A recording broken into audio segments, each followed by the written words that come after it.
mayambu ahanda maktada Kanglei Leipung Wari channel gi maikaidagi besok kharapamna taram noksari ngasi swasem ga thoki bawari ma mayam gi mafamda khudol tamjaraga haiduna puduna laksari wari asi lithok jarapa matamda soikhiba langkhiba kaya yarobasu mayamna nungsibiduna ngakpiyu haiduna haijari aduga mana channel asibu mapung phanba matamda saruk yabiboina adomadamna like amadi subscribe share to biram haiduna haijari subscribe to matamda adomadamna bell icon dasu on to biramu matangi wari thagalapa matamda adomadamge phonda phangnabagi damakta adude wari sia hongnaba tawjaragi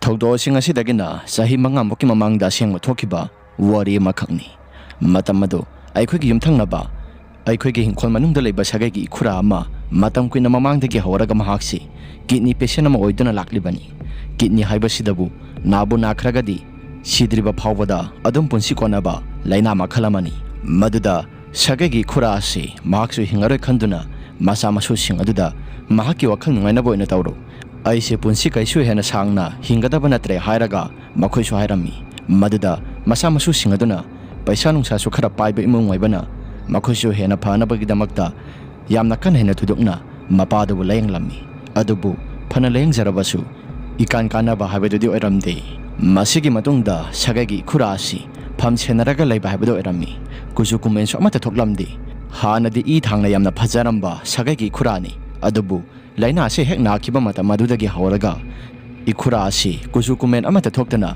muksuk muba makai akiba sapham amada leirammi asomna aikhoigi thongkal daisu dukan masa amadi phamjarami masina dukan asi ai thanta phamnaraga masidagi phanglapa paisa singaduna imong manung asi salairi bani aduna marak maraktasu aigi nupiga igasi sinaraga dukan asi phamlammi nongmadi aigi nupina asomna haraklammi moiba thangnabagi khura awang thangbagi se masida anabasi henjelakle hai hayang hangsi tamba ngamdra male aduna dukan asi handak marakti sangnaina phamba ngamgadaba mande baba su makhoi gi ana phamsida sangjangdana adum hangi adubu nomata makhoi gi babadi hangdi aduna mutangdi hangbana phagatra haiduna wakhalda khalli aigi nupiagi wahai aduda aisu makha tana sumna khummi hoi chummi hayang hangsi masida oina hanglage dukana sinang numit nini humnidi phamba tare wari kaya maroma masanaraga ibanisu dukan manung aduda lairammi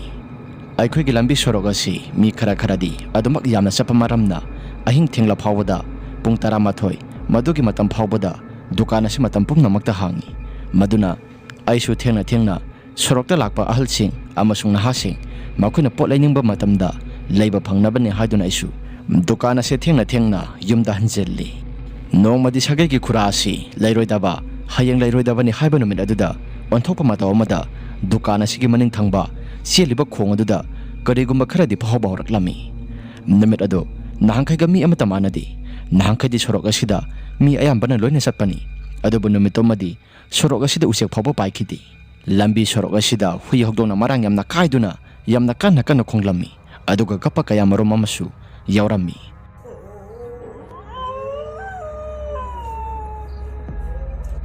numisemadi aisu haininga leitana karigumba kharadi phawba horakli isai thanta maramdi khangdabida isai thanta kiba amadi phawba habedo oiraklammi adumna aina sum lairingai matamda wakhalda su khalaklammi nangkai matamga karino iman manadeda ngasi ki numira simi su kanagumba amata sataba mi satpadi lairadana sorok asida usek phawba paidaba sibu karino mitno nangkai asigumba matamasi tawkhidri ngasina ahanbanida sorok asisu hui hokdongna pungthan thalli khongbona su karigumba ama tawbagi matawda dawri kapasu kaya marom ama yawri karibu thoklagaba ngasi ki ahi ngasida khura asi lairo taba sala nangkai ki iman manadi isa asi su kithi ki rumte dumak tawi asi khana aina lairingai matamaduda dukan gi maning thangmada seliba khong adusu masa mathanta karigumba amana tasim khibagi makholama taba horaklami mana waduda horiba upum namak singadusu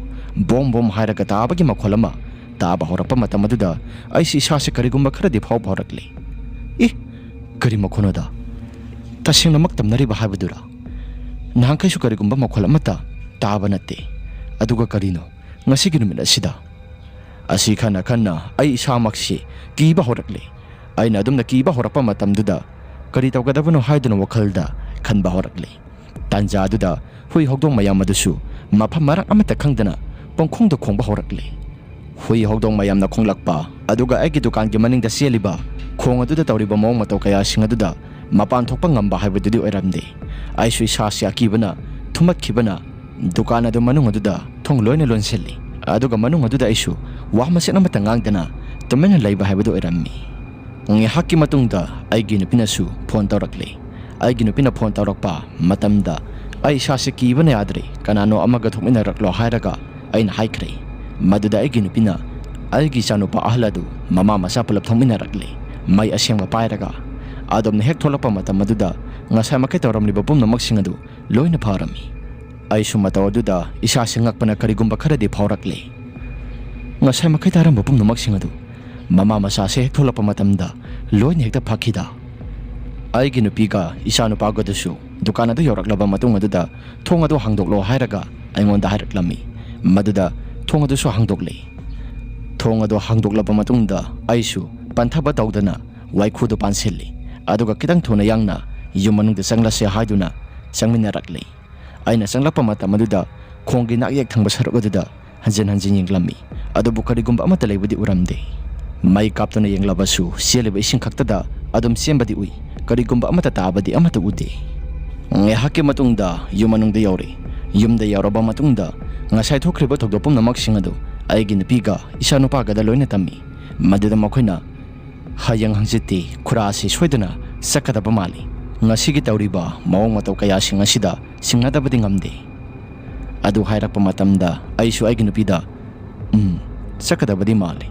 Ngasigi mawong mataw singado punsida mupag thingnaraktriba mataw kaya singni. Nahangkidi sorokta mi yamna satlamba sorokni. Adubu ngasidi mi dilairadana usek phawba paibu udi. Pharese tumnaba tawnarasi masina masi oikragasu thokpa thokpa adum laksarasani. Adumna hainaraba matungda magi mafamda loina sangnakre. Aiswagi famda sanglakle. Adubu ahingi numitomadi nangkhaiga ima manadaba mataw amada konthong thangba sarok asida hui amana yamna kanna kanna aikhoiromda olaga khongbagi mataw ama yamna kanna kanna tawbadu aikhoisu tarami. Hui khongba hui kapagi makhol mayam singaduna ahingi matamdomadi tumthabadi pakphang hekta yadi. Adubu nongalamdagi matamda tumthabadudi ngaktangdi uirom sarum tawraga tumtharami. Mathangi numitni mathangi numita aikhoisu mana tawgadaba thaba pumnamak singada loina tawnare. Adubu aina dukan phamba matamda ngarang ahingda tawriba saptra pumnamak singadu laikai gi miyam singsu aigi dukanda posai leiba lakpa singadu wari loina tawnaraga ngarang gi numitudi hairaga makhoisu wari pumnamak singadu sanarami. Aisu aigi sada thengnakriba wari pumnamak singaduda makhoida loina tammi. Maduda kidney naraga leiba khura asi ngasigi numita sakadaba male hairaga hainarami. Ngarang tawriba mawong mataw kaya singadu loinaba mapan thokpa male hairaga hainarami. Haibaga tawbaga numitang wairamgi matam maduda khura asi laitre hairaga marang tawba horakle. Khura adu laitrabanina thong adusu aina lonsilaga hairaga ngasidi dukan adu ngantana loli. Aduga khura laitabagi karino tawgadaba thabak singadu loina tawba yaurammi. Adubu khura asigi masanupi mapalamda laikiba madu ngaiba matamda matam adu khara makti ngaire. Masanupi adu lakpa matamda numidangi pung 10 makhai tarakle. Adubu masanupi du hek yorokpaga minit mga 10 mukti ngahaktangdi leire. Aduga khura adu laikai gi mangtamna puthoknabani haiduna akhoi mayamsu semba saba pulap loisilli. Aisu aigi nupida seba tawba yauruge hairaga mangda thokpa horaklami. Adumna mangda thokpa horakpa matamda mang asisu karigno khangdi isuk sukaga karino madi tawtawi. Nahangkadi karisu hena thudokna tawdaba mangni. Lairiba laikai mayam asidagi akhoi mang asina khwaidagi phajaba mangni. Adubu mang asi hek sangba matamda isada karigumba kharadi phawba horakle. Ngahakki matungda mai adusu thagatpa horakpa madugi matamda makhoi imung manunggi miyoi singsu sangnakre. Aduna aikhoi khakta ngai horaba matamni. Seba tawba hongna masa pumbadasu mai sakpa horakpa matamni. Adumna mai sakpa horakpaduda mangpham adugi maning thangba sarukta leiba waiting shed aduda aikhoisu ngahaktang di yuadu thaknarami. Adubu aidi numitomadi isa se kaya kan hena thudokna nungaiba oide haraga yuadudi thaklamde.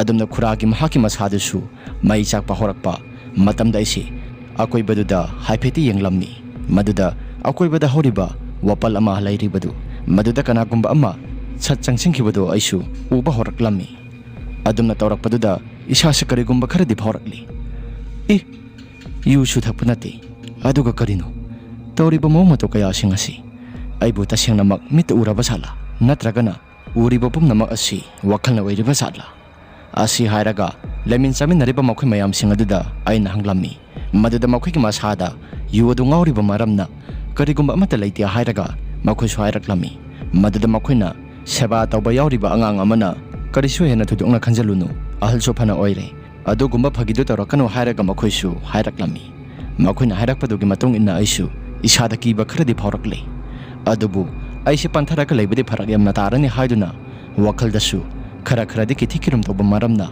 khong asisu hamningba habedu oirakle adum nangi haki matungda ai sanglage litrinda sangdaba yadre hairaga makhoida hairami aduga yumai kai pangna ise lakpa horakle aina lakpa horakpada mangda mai tha horiba sagagi khuraduda tingak yenglaga ise laklami mahaki mangpham mahaki ku mai tharibaduda asum nangi haki matungda isu lakle aina lakpa matamaduda aigi tongthangba sarukta kanagumba amana inarakpagi matawama tawba horaklami aikhoi yumpham asisu khara makhadi lapi konthong ase yoba matamda tasengna hairabada minute 10 mukti challi minute 10 muk chapasida maraksida aisu isasi kithikirum tawraga laklibani adubu aisu kirabasu kina letrena do sangingba maramna laklibani tangai phadana adubu tongthangba sarukta lakliba misak adudi kanano habadi wakhalda bata khaludi seba tawba yawba miyosing laklibani haraga wakhalda khalami adubu amuphak aisi tung ontholaga yengba habedudi oiramde asum lakpa matamda laikai gi street lem thaliba mapa singadu yorakle adugi mapa du yorapa matamda tongthangbada laklibado kanano hairaga maya se leithoktuna yengba matamda kanagumba mata lakpadi uramde matawduda isu wakhalda yamna kina karigumba kharadi khalakli karinoda hojuwade tongthangba saruksida laklamba misak aduna kanano aibu ngasigi numira se thaktana ngauraba haibado oiraba sala isasisu karigumba kharadi phaurakle mafam asida ai pantharaga leiba yade ai nghaktang leiragadi pharak tarakpa haibado oirakpasu yari asi khalaga wakhalda kitang thuna yangna satlage haiduna isu yum tamna parap laklami adubu aina lakpa matamda ngasai makai laklamba tongthangba sarugaduda kanagumba amana inarakpagi mataw tawribadusu amuka samanana tawraklei adumna tawrakpada aisu isada masidi tasengna makisanana tamnare haraga wakhalda khanba horaklei nge haktang leiragadi aikhoi laikai ki golai thekpa mafam jaga maduki jaga de yorakle maduki jaga de yorakpada wapal khara sohoba maramna khara makhaisu sui sukpanina aisu mafam jaga do lantholaga sapa matamda karigumba khara di phauba horakle aibu mafam jaga se lantholaga sapada isada karigumba khara di phaurakano habadi ade hanade su khara hainaba mafam jaga ni adu khana lakpada aisu tongthangbada inarakliba kanano khangdaba ngasai makai ni yengbada su udaba misak singado madugi jagadu hek yobada mi mari manga punsilaga murum swalaga aigi tongthangba saruga sida innarakpagi matawama amuka hena tawba horaklami maduda aise ketang thuna yangna selage haiduna senba matamda makoisu tongthangba sarugaduda murum swalaga adum lehawi aisu hana yengdana adum selakpa haibado oirakle leihoriba jaga matek aduga khara lanthorakpa matamda isu tung halaga yenglammi maduda kanagumba amata lakpadi uramde aina tung halaga yenglibado aikhoi laikai gi umang lai leiba madugi mapadu yoraklabani madugi jaga do hek yorakpada kanagumba amata innarakpagi makholde takhidre aisu laikai gi umang lai aduda lai asep khuramlaba matungda yumdadi phajana yohanbiro hairaga wakhalda khalaga laklammi adum nange haktangi matungda karigumba amata di tawrakhidre aisu wakhalado ningjing mangjing naba khara phawrabasu isada karigumba amata hena thudokna tawraktrabanina kidana nyana tana sachaba habido oirakle adubu masigi tungda tholagadaba thabak amadi aisu isada karigumba amata khangdabanina thawa sadana yumdabu yauradi haiduna aisu lakpa horakle ngasai makai aisu khongado hamning lakhiba pumnamak singado akiba isada phawkhibaduna khong hamning baga amata phawkhidre adubu yum yoramdagi mata maduda sorokki maingal musi thaliba madugi maingal aduda isu Kanagumba amana aigi dukan maningda sangsingkibadu kabak kabak uba horakle. Madu urakpada aisu dukan mapaduda lalaga satkaibashi ngamlaktre. Dukan mapaduga di khara makhadi lapnaribani. Adubu aikuigi konthongasi atai jangphamda amata laiti. Aikuigi konthong mapa asi aikui yumgi mapani. Adubu aikuigi yum tanaribasi pareng mangani. Pareng khwai matol thangba sarukta laitriba khurasi makhuigi mayumni. Aduga khwaigi matol thangba saruk amadana aikuigi yumni. Khwai matol thangba saruki yum asina aikuigi konthong mapa sapsana aikuigi yum asi laibani. Adubu satabadi yadabanina khong adusu kalaga sake khalabasu khong ado phanayamna laubanina kalaga sapasu yade. Aibu ishasi karigumba kharadi tawrakleda. Dukan mapa asida kanagumba amasu sanggiba ui. Aibu sangla sirane phone so mata puraktaba. As pung adubu kaya taraba sano. Asi khalaga isu satabadi yadabanina ishasi kithikirum tawraga adum satlami. Adubu laikai hui mayam masing asisu mafam marang amata khangdana pangkhongda khongba horaklami.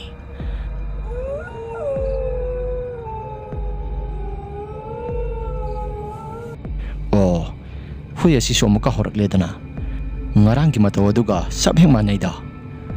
Asi khalaga satabadi yadabanina aisu khongthang adu khara khara tamna tamna thangba horakle. Aina thangba horakpa matamda aikuigi dukan maning thangba sarak asida khong ama yamna hongna sialibadada mi amana question senduna sanabagi makholama taba horaklami. Madu tarapa matamda aisang haktang di isasi salamba pumnamak singado lakak tawrakle. Aduga khong adugi maning thangba saruk haibadi question senduna sanariba mapadugi sapsana mi mari manga sangsilaga wari sanabagi makholama aduso makataba horaklami. Makhol pumnamak singado hektarupa matamda aigi sasi akibana thumat pahaibado oirakle. Tasengna masidi sanana tamna bahaibado oire. Aidi masima taw karamna lantholaga satkani. Hoida nupanida ngamna basat patare tana. Asi khalaga isu khongthang ado kitang launa thanglaga satlami. Maduda dukan gi mapa ado hek yoba matam maduda aisi ngasai makhade kaya hena thodokna khanjiluba tawrudabani. Adubu dukan gi mapa se hek yorapa matamda maning thangba saruk aduda dukan gi maning thangba sarukta amuba ama matum tasalaga migi phibamda khong adugi mapana aduda phamtharibada isu uba horaklami. Madu urakpada isase karigumba kharadi phauroktuna ngasai makhai kine laklamba pumnamak sing adu amuke hena isase kibada phaurakle. Adamna kibada phauраklabanina isase topam chapum amata khangdana phamduna leiriba mitam aduda ngihaktang de mune yenglammi. Adumna munna yenglaba matung aduda mitam adasu mafam marang amata khangdana gari ama thorakliba madugi mangalda mafam marang khangdana mangba haibado oikhirami. Ngasai makhadi sase karigumba kharada kiduna leiruba maramna gyan hapeti manglubani. Adubu aina uramliba mitam adu mangkhrabanina isada akiba pumnamak singado amata phaukhidre. Hais ai isasi tarang malang amada ngihaktang di leiru redana sangtabadi yadre masidi kitang thuna gari ke maingalasi lanthotringaida yumta kitang thuna yangna sanghaurake. Asi khalaga isu yumta kitang thuna yangna gari ke maingalado ai lantholaga satringai matam aduda sensilakli. Aigi nupinasu ai halakpa matamda mahakna iru maithalu janaba mapanda posai singado loina putholaga thamlammi. Maduda aigi nupisu aina yamna hongna kaurammi. Mahaksu ngasai makhadi ai lakpa ngaiduna tumtharamdaba sani. Mapanda mai ama paiduna thorakle. Adumna tholakpada aina yamna kana kauribado kaidawragi hairaga ingonda hanglaki. Maduda aina mapanda ngihaktangdi leiro hairaga aina hairammi. Mahaksu aigi tawriba mawng mataw kaya sing aduda khanglaba mali. Mapanda ngihaktangdi mahaksu leirammi. Aduga mapanda irujare aisu. Asumna ngihaki matungda irujaba pumnamak sing adusu loisilaba matung aduda imungda sanglakle. Imungda sanglabanina ngasai ngihaktanggi mamangda thokriba thokda pumnamak sing aina mangdagina yum phawda lakpa matamda thokiba thokda pumnamak sing aduda wari pumnamak sing adu aina loina tamle. Maduda aigi nupina mana maning kharadi nai ngasai swai khoi gi tintha asida karino khangdaba tup haina khara makhaidi nungtum manba khara su thomlai. Maduda aina nang laklabra haiduna phone tawi. Phone tawbudasu nangdi phone adu kawraga thanamlaba mali. Adu hairaga aigi nupigasi wari kaya maromama sanarami. Asumna khura si laitaba matnung swara ki manung adudi kaya hena thudoknadi tamnadi mahaki leitaba matam siramdaigi matam aduda ꯑꯩꯈꯣꯏꯒꯤ ꯃꯄꯥ ꯀꯣꯟꯊꯣꯡ ꯊꯪꯕ ꯁꯔꯨꯛ ꯑꯁꯤ ꯃꯁꯤꯗ ꯌꯥꯝꯅ ꯇꯝꯅꯕ ꯍꯥꯏꯕꯗꯨ ꯑꯣꯏꯈꯤꯔꯝꯃꯤ꯫ ꯈꯨꯔꯥ ꯂꯩꯇ꯭ꯔꯕ ꯁꯣꯔꯥꯠꯀꯤ ꯃꯅꯨꯡ ꯑꯁꯤꯗ ꯑꯩꯈꯣꯏꯒꯤ ꯗꯨꯀꯥꯟ ꯑꯗꯨꯁꯨ ꯉꯟꯇꯥꯅ ꯉꯥꯏꯍꯥꯛꯇꯪ ꯐꯝꯂꯒ ꯆꯪꯂꯛꯂꯝꯃꯤ꯫ ꯑꯍꯤꯡ ꯊꯦꯡꯕ ꯃꯇꯝꯗ ꯃꯤꯁꯨ ꯀꯅꯥꯒꯨꯝꯕ ꯑꯃꯠꯇ ꯆꯠꯅꯔꯝꯗꯦ ꯁꯣꯔꯥꯠꯀꯤ ꯃꯅꯨꯡ ꯑꯁꯤꯗꯤ꯫ ꯑꯗꯨꯅ ꯁꯣꯔꯥꯠ ꯂꯣꯏꯔꯒ ꯑꯣꯏꯅ ꯒ꯭ꯌꯥꯟ ꯇꯥꯅ ꯗꯨꯀꯥꯟ ꯑꯁꯤ ꯐꯝꯂꯒꯦ ꯍꯥꯏꯗꯨꯅ ꯁꯣꯔꯥꯠ ꯂꯣꯏꯕ ꯐꯥꯎꯕꯗ ꯉꯥꯏꯔꯝꯃꯤ꯫ ꯑꯁꯨꯝꯅ ꯁꯣꯔꯥꯠ ꯑꯗꯨꯁꯨ ꯌꯥꯝꯅ ꯋꯥꯅ ꯂꯣꯏꯁꯤꯟꯕ ꯉꯥꯏꯔꯕ ꯃꯇꯨꯡꯗ ꯂꯣꯏꯁꯤꯟꯈ꯭ꯔꯦ꯫ ꯃꯗꯨꯒꯤ ꯃꯇꯨꯡꯗꯒꯤꯗꯤ ꯑꯩꯈꯣꯏꯁꯨ ꯍꯥꯟꯅꯒꯤ ꯃꯇꯧꯒꯨꯝ ꯗꯨꯀꯥꯟ ꯑꯗꯨ ꯐꯝꯕ ꯍꯧꯔꯛꯂꯦ꯫ ꯃꯗꯨꯗ ꯀꯔꯤꯒꯨꯝꯕ ꯑꯃꯠꯇ ꯑꯀꯥꯏꯕꯗꯤ ꯇꯧꯔꯛꯈꯤꯗ꯭ꯔꯦ꯫ ꯋꯥꯔꯤ ꯑꯁꯤ ꯃꯇꯥꯡ ꯑꯁꯤꯗ ꯂꯣꯏꯁꯤꯟꯖꯔꯦ꯫ ꯀꯔꯤꯒꯨꯝꯕ ꯋꯥꯔꯤ ꯑꯁꯤ ꯅꯨꯡꯉꯥꯏꯕꯤꯕ ꯇꯥꯔꯒꯗꯤ ꯂꯥꯏꯛ ꯑꯃꯗꯤ ꯁꯕꯁꯀ꯭ꯔꯥꯏꯕ ꯁꯤꯌꯔ ꯇꯧꯕꯤꯔꯝꯃꯣ ꯍꯥꯏꯗꯨꯅ ꯍꯥꯏꯖꯔꯤ꯫ ꯑꯗꯨꯒ ꯑꯃꯅ ꯑꯗꯣꯝꯒꯤ ꯏꯁꯥꯗ ꯊꯣꯛꯄ ꯑꯁꯦꯡꯕ ꯋꯥꯔꯤꯁꯤꯡ ꯂꯩꯕꯤꯔꯒꯗꯤ ꯑꯩꯈꯣꯏꯅ ꯄꯤꯊꯣꯛꯆꯔꯤꯕ WhatsApp ꯅꯝꯕꯔ ꯑꯁꯤꯗ ꯊꯥꯕꯤꯔꯛꯅꯕ ꯅꯤꯡꯁꯤꯡꯖꯔꯤ꯫ ꯉꯁꯤꯒꯤ ꯑꯣꯏꯅꯗꯤ ꯃꯇꯥꯡ ꯑꯁꯤꯗ ꯂꯣꯏꯁꯤꯟꯖꯔꯒꯦ꯫ ꯃꯊꯪꯒꯤ ꯋꯥꯔꯤꯗ ꯑꯃꯨꯛ ꯍꯟꯅ ꯊꯦꯡꯅꯔꯁꯤ꯫ ꯏꯃꯥ ꯂꯩꯕꯥꯛꯅ ꯌꯥꯏꯐꯔꯦ꯫